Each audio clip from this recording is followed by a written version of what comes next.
Welcome to our fourth and final Advent meditation in this our Advent meditation series. My name is Kelly and you are very welcome. Today we will lean towards two wonderful people who you don't really hear a lot about, but Luke gives us this wonderful account of them in his nativity story. These two people are Simeon and Anna. So please find yourself somewhere that you can relax and just be, and we will begin. In today's meditation, we will lean towards Simeon and Anna. And these two people only feature in Luke's account of the nativity story. And they come along a little bit later in Luke's gospel. And their story of waiting is a beautiful one that finds its full completion when the child Jesus is brought to the temple to be circumcised and dedicated to the Lord, as was the custom at the time. I'm just going to read a couple of verses from Luke to kind of give us a bit of a context of who Simeon and Anna were. As Mary and Joseph came to the temple to fulfill this requirement, an elderly man was there waiting, a resident of Jerusalem whose name was Simeon. He was a very good man, a lover of God who kept himself pure, and the spirit of holiness rested upon him. Simeon believed in the imminent appearing of the one called the Refreshing of Israel. The Holy Spirit had revealed to him that he would not see death before he saw the Messiah, the Anointed One of God.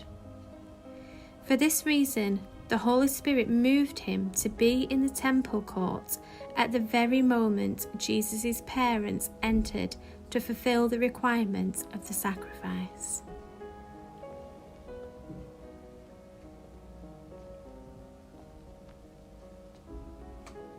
And this who Anna is. Anna was a prophetess who was also in the temple court that day. She was from the Jewish tribe of Asher and the daughter of Phanuel. Anna was an aged widow who had only been married 7 years before her husband passed away, and after he died she chose to worship God in the temple continually. For the past 84 years, she had been serving God with night and day prayer and fasting.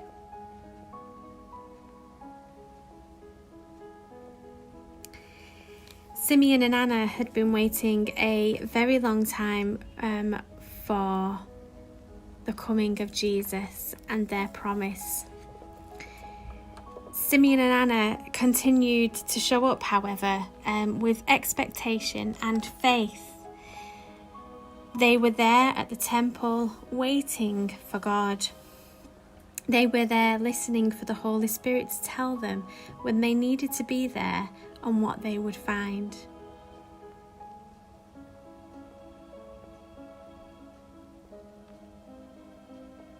This hope in this promise, I don't think it hadn't shrunk to, we talk about the size of a mustard seed, a very, very small seed. I don't think that hope had shrunk to that littleness. I think that it was still something very much part of their day-to-day lives.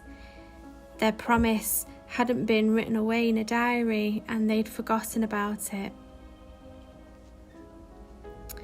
The hope in this promise was so active in their lives.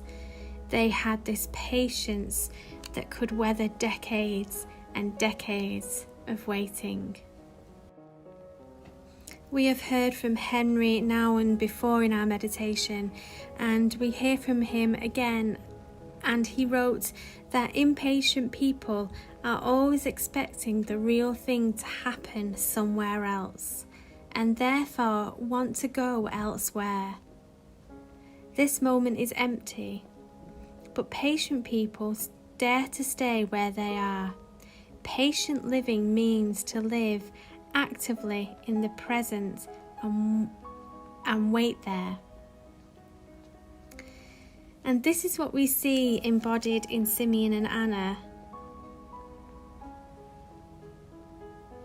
That inner guidance from the Holy Spirit that has embedded itself into them.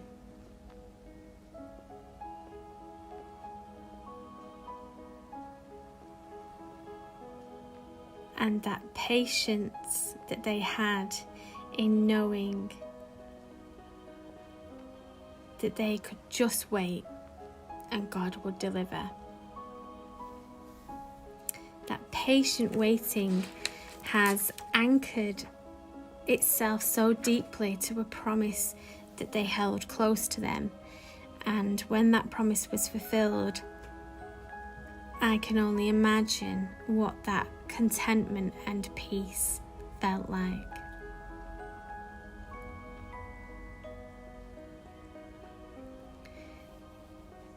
I wonder in your life whether there is something that you're waiting for, and when it's fulfilled, how that contentment and peace would make you feel. And so in our breathing exercise now, we will ask God to be with us in our patience.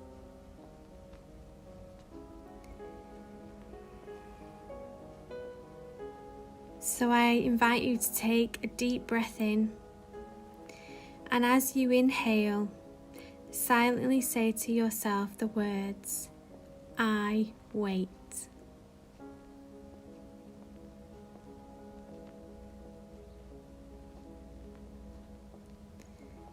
And as you exhale, silently say to yourself the words, you appear.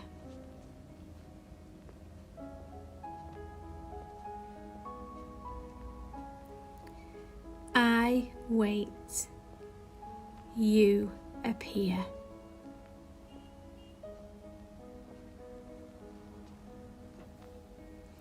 I wait, and you appear.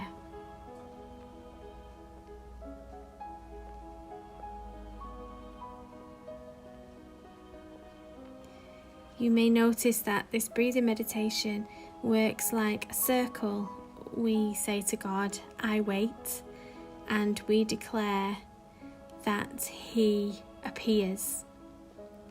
But the reverse can also be true, in that God declares He will wait for us, and we declare in faith that we will appear, that we will show up. God will wait, and I will show up.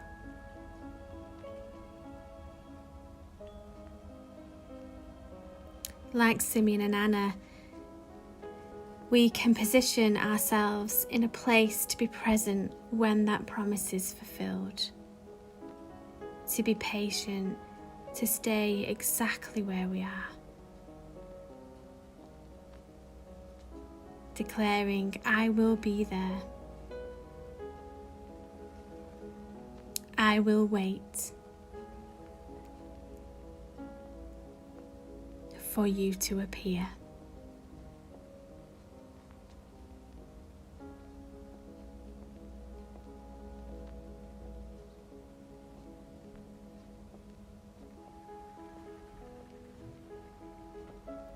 As you take a deep breath in and a deep breath out,